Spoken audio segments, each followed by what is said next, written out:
I never thought that changing in the locker room at work would be a moment I'd replay over and over in my head, but here we are. It was one of those awkward mornings where everything that could go wrong kind of did, except for one thing, and now I can't stop thinking about it. So I just started a new job at this mid-sized marketing firm downtown. Pretty chill place overall, but you know how first days go. Lots of nice to meet yous, trying to remember everyone's name, figuring out where the good coffee is, and pretending you totally know how to use the project management software when you really don't. The thing is, this company has a gym and locker room for employees, which seemed like a bonus at first. I thought maybe I'd actually work out during lunch breaks, or at least not have to carry my gym bag everywhere. Anyway, on my second day, I decided to hit the gym before work.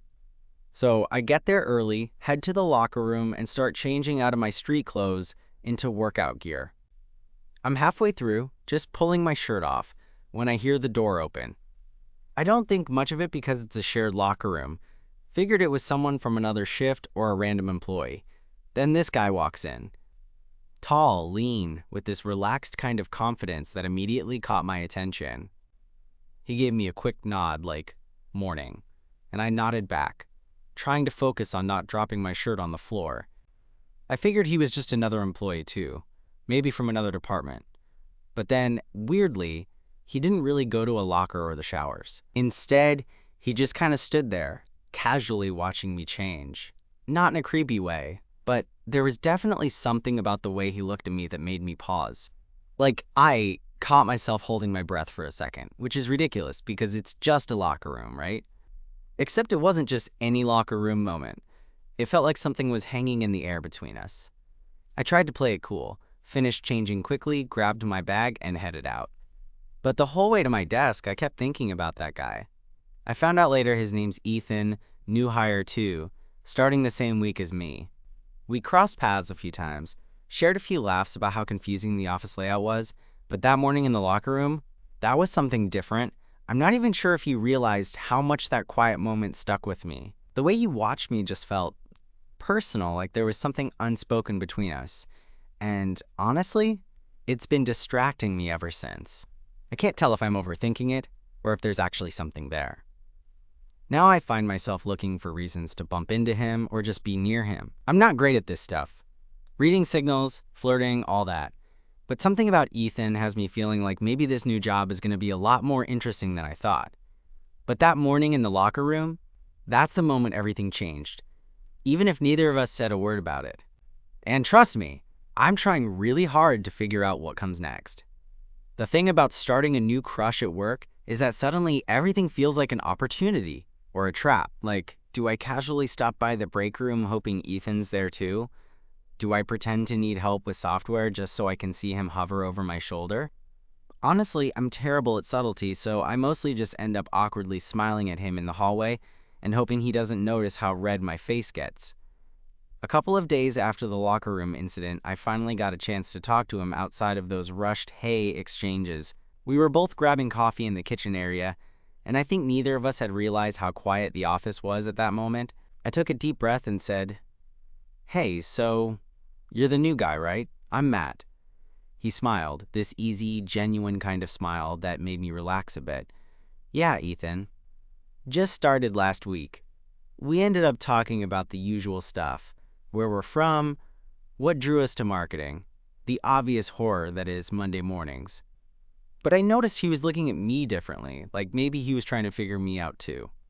There was a pause after one of my jokes where I thought, okay, this is going well, and then he said, "So do you come to the gym here often?" I almost choked on my coffee. I'm more of a occasional gym guy," I admitted, laughing nervously. "I actually tried to work out the other day, but mostly just changed into my gear and then backed out."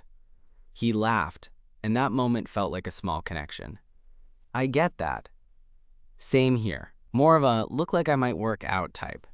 That little joke eased the tension, and for the first time, I felt like maybe Ethan was someone I could talk to without overthinking. After that, we started to exchange more frequent greetings, some quick chats about projects or weekends. Nothing heavy, just enough to feel like we were building something. But the locker room moment kept hanging in my mind. There was this weird electricity I couldn't explain, like the air between us charged up whenever we were close. I kept wondering if he felt it too, or if I was just projecting because I was desperate for connection in a new place. A week later, my curiosity got the better of me, and I tried to fish for clues about his personal life. One afternoon, as we were packing up to leave, I blurted out, "So do you live around here, or are you like me and commuting from the other side of the city?" He looked surprised for a second, but smiled. "I live about 20 minutes away. It's a bit of a trek, but manageable. What about you?" "About the same. Sometimes I wish I could just crash here overnight," I joked, and he laughed. Then, without really thinking, I added, "Do you ever hang out after work? I mean, not that I'm asking you out or anything, but it'd be cool to grab a drink or just decompress." He met my eyes for a beat longer than I expected and said, "Yeah, I'd like that." That moment felt huge. Maybe it was all in my head, but it felt like things were starting to move beyond casual coworker banter. We exchanged numbers that evening, and I was suddenly a mix of excited and terrified, like I was stepping off a ledge without knowing if there was a net below. The next few days were a blur of texts and quick exchanges. Nothing too heavy, just playful back and forth. Memes, GIFs, little comments about our day. It felt natural and easy, like hanging out with a friend, but with this undercurrent of something more. Then one evening, Ethan texted me out of the blue, asking if I wanted to meet up after work. I said yes before I even had time to overthink it. We ended up at this small bar a couple blocks from the office, the kind of place with dim lighting and live music, perfect for talking. We spent hours just swapping stories about where we grew up, the weird quirks of our families, the stuff we wanted but were too scared to admit to ourselves. At some point, Ethan leaned in just a little and said, "I'm really glad you messaged me." "Me too," I wanted to say. But instead, I just smiled and said, "Yeah, me too."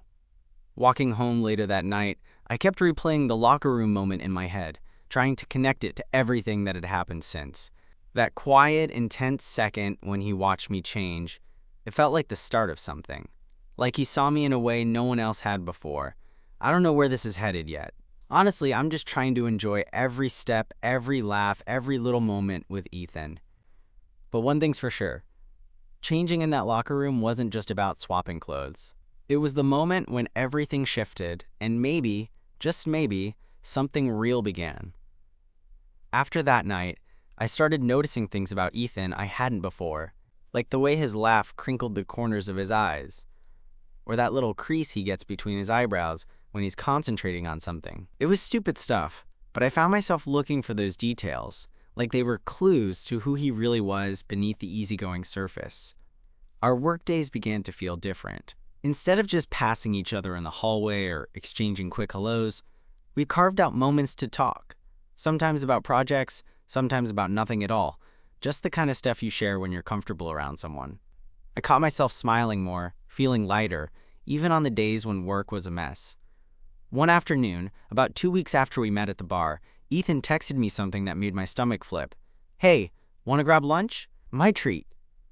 I wasn't sure if I was reading too much into it, but I said yes immediately.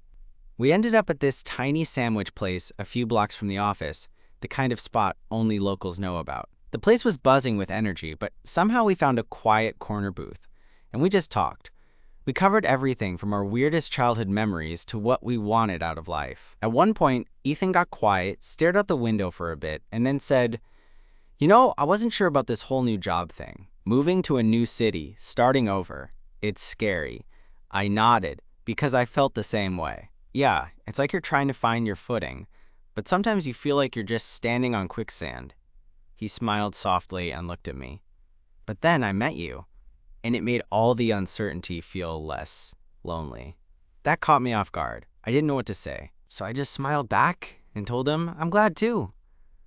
After lunch, we walked back to the office together, and just before we stepped inside, Ethan hesitated for a second, then said, "Want to hang out after work again? Maybe something a little less noisy?"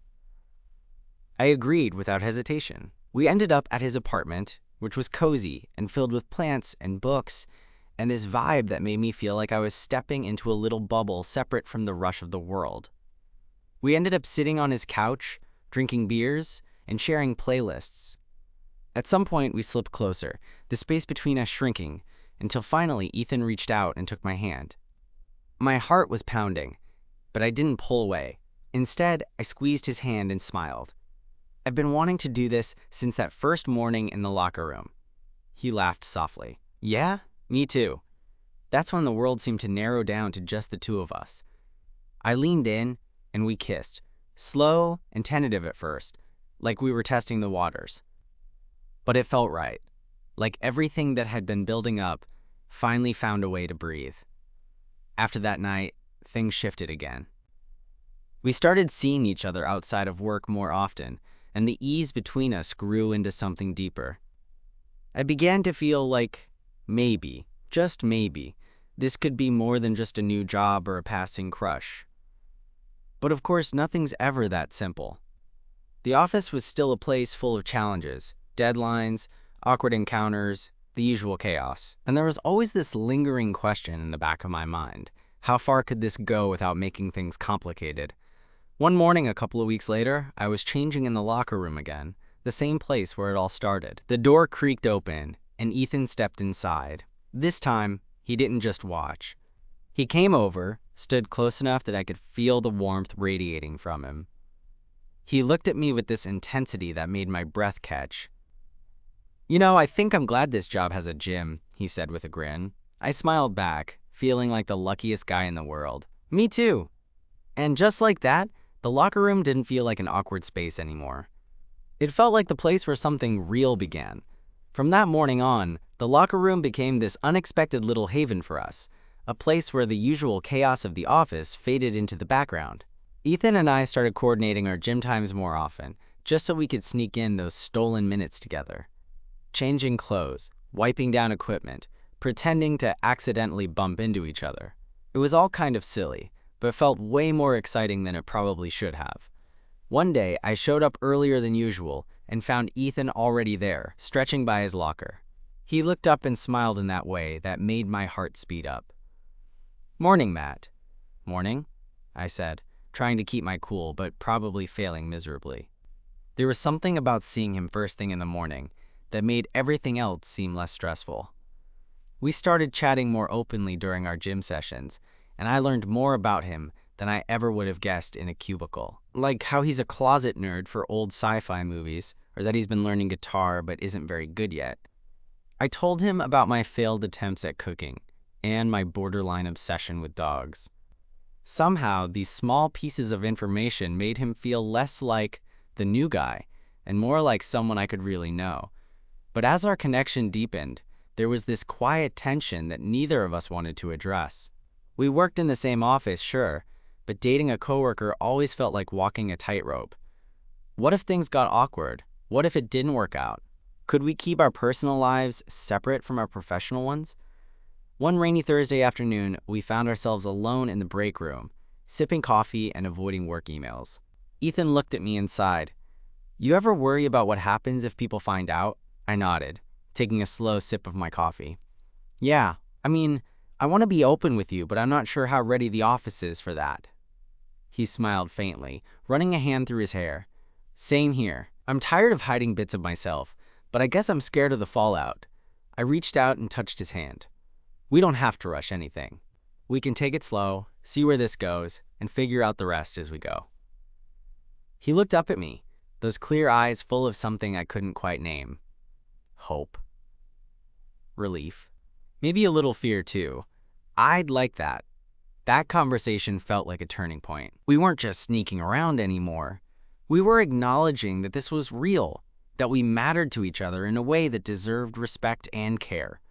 Over the next few weeks, we carefully navigated the tricky waters of office romance. We kept things mostly low-key, shared lunches, quick texts between meetings, and the occasional hand brush in the hallway that sent sparks straight to my chest. I loved those little moments, even if they lasted only seconds. But nothing compares to the day Ethan surprised me. It was a Friday afternoon, and I was about to head to the gym when he caught up with me near the elevators. In his hand was a small, wrapped box. "Open it," he said with this nervous grin. I peeled back the paper to find a simple silver bracelet with a tiny engraving that said, "Matt plus Ethan." It wasn't flashy or over the top, but it felt incredibly personal, like a promise without words. I thought, maybe this could be a thing, he said quietly. I looked up, heart pounding, and smiled. Definitely a thing I want. That night, when I got home, I sat on my bed and stared at the bracelet, amazed at how something so small could mean so much. I thought back to that first morning in the locker room, the awkwardness, the unexpected glance, the silence that somehow spoke volumes. It's funny how life throws you these moments you don't see coming. The moments that shake up everything you thought you knew and open the door to something new. With Ethan, I'm starting to believe that maybe love doesn't have to be complicated or messy. Sometimes, it's just about two people willing to take a chance on each other, even if it means stepping into the unknown together. So yeah, that locker room moment, it was awkward and a little nerve-wracking, but it turned out to be the start of something I never expected, and I'm grateful for it every single day. The days after Ethan gave me that bracelet felt like I was walking on air. It wasn't just a piece of jewelry, it was a symbol, something tangible that said, we're in this. And for once, I wasn't terrified of the what-ifs or the maybe it's too soon. I was just excited about whatever this was becoming. But of course, life doesn't pause for new romances, especially when you're trying to keep things under wraps at work. One morning, I was at my desk, typing up a report, when I noticed Ethan approaching. He usually made a point to stop by my cube, even if just to say hi or share a quick joke. But this time, he looked a little more serious, and that got me curious. "Hey, Matt," he said, lowering his voice a bit. "Can we talk somewhere private for a minute?" My heart did that weird flip-flop thing. "Sure," I said, trying to sound casual even though my brain was racing. We slipped into an empty conference room down the hall, the quiet hum of the office fading behind the closed door. Ethan ran a hand through his hair and looked at me with that same intensity I'd come to recognize. "So I've been thinking," he started, "about us. About how we're acting pretty openly around the office, even if we don't say it outright." I raised an eyebrow. "What do you mean?" "Well," he said, "I don't want to hide who I am at work, but I'm also worried about how people might react if they knew about us. You know, office politics, gossip, all that." I nodded. It was a fair concern. Yeah, it's tricky. I want to be open too, but I'm not sure how to navigate it without making things awkward. Ethan sighed and ran his fingers over the bracelet on his wrist, the one I gave him. "Maybe we should figure out a plan. Like, when and how to tell people if we decide that's what we want." That felt like the first real adult conversation we'd had about our relationship. The kind that made things feel less like a secret crush and more like something real and lasting. "I'm down," I said. "We can take it step by step. No pressure." He smiled, that slow, genuine smile that always made my chest tighten. "Good, because I want this to work, Matt. I really do." After that, we settled into a new rhythm, balancing our growing relationship with the complications of office life. We were careful not to smother each other, but we also made sure to carve out time for us outside the walls of the office. One Friday evening, Ethan invited me over for dinner. He warned me he wasn't a great cook, but honestly, I didn't care. It was the effort that mattered. When I arrived, his apartment smelled like garlic and something roasting in the oven. He was in the kitchen, wearing an apron that was way too big for him and a sheepish grin. "Welcome to my humble kitchen," he said. We cooked together, laughing at my inability to chop onions properly and his questionable seasoning choices. It wasn't fancy, but it was perfect in its own way. As we ate, the conversation drifted to our families. Ethan told me about his younger sister, who was convinced he was a superhero in disguise. I shared stories about my own family's chaotic holiday dinners and the endless teasing I endured growing up. At some point, the topic turned to the future. "Where do you see yourself in 5 years?" Ethan asked, swirling the wine in his glass. I thought for a moment. Honestly, I don't know. I used to think I had a plan, but now I'm just trying to take things as they come. Maybe with someone by my side. He reached across the table and took my hand. I like the sound of that. That night felt like a milestone. Not because of grand declarations or dramatic moments, but because it was comfortable. Like we were building something steady and real. Back at work the following week, we started dropping subtle hints to close friends, small things like holding hands during lunch or sitting closer in meetings. The reactions were mostly positive, which eased some of my fears. Still, there was a part of me that worried. What if someone said something? What if management wasn't as supportive as we hoped? One afternoon, as we were leaving the office together, Ethan stopped and looked at me with that serious expression again. "Whatever happens," he said, "I want you to know I'm with you, no matter what." I smiled, feeling a warmth spread through me. "I'm with you too." That night, lying in bed, I thought about how far we'd come, from that awkward locker room moment to this. It wasn't just about attraction or quick sparks anymore. It was about trust, partnership, and taking chances. And honestly, I wouldn't trade it for anything. One Thursday afternoon, things took a turn I hadn't quite anticipated. We'd been cautiously navigating our relationship at work, being careful about who we told, how we acted around each other in meetings, and generally trying to keep our personal stuff from becoming the office's favorite topic of gossip. But sometimes, no matter how much you try to control the narrative, life has other plans. I was sitting at my desk, head buried in emails, when I noticed a group of coworkers gathering near the break room. They were laughing and whispering. Not unusual, honestly, but something about the way their eyes flicked toward me made me uneasy. I tried to ignore it and kept typing, but the tension in the air was thick. Then Ethan appeared next to me, his expression serious. "Hey, you okay?" he asked quietly. I forced a smile. "Yeah, just the usual office drama." He nodded, but didn't look totally convinced. "You want to take a walk? Get some fresh air?" I hesitated for a second, but decided to go. We stepped outside, the cool breeze a relief after the stale office air. "What's going on?" I asked. Ethan sighed. "I heard some people talking. They're starting to piece things together about us." My stomach sank. "Like what exactly?" "Just rumors," he said. "Nothing confirmed, but you know how gossip works. It spreads fast." I looked down at my shoes, feeling that familiar mix of anxiety and frustration. I was hoping we could keep it under wraps a bit longer. He reached out and squeezed my hand. "I know." "Me too." We stood there for a moment, the noise of the city around us, but feeling miles away from the chaos inside. "Maybe it's time we stop hiding," Ethan said finally. "If people have questions, we answer them. If they have opinions, we deal with them together." I looked at him, really looked, and saw the determination in his eyes. It was scary, but also kind of liberating. "Okay," I said, "let's do it." That evening, we sat down and drafted a message to HR, just to make sure we were following the right procedures for workplace relationships. We wanted to be upfront, professional, and make sure there were no surprises. The next day, we told our manager, who was surprisingly supportive, and even said it was refreshing to see people being honest and happy at work. That gave me a little boost of confidence. But the real challenge came when the news spread through the office. Some people were awkward about it, others were openly supportive. A few made snide remarks behind our backs, but we mostly learned to tune those out.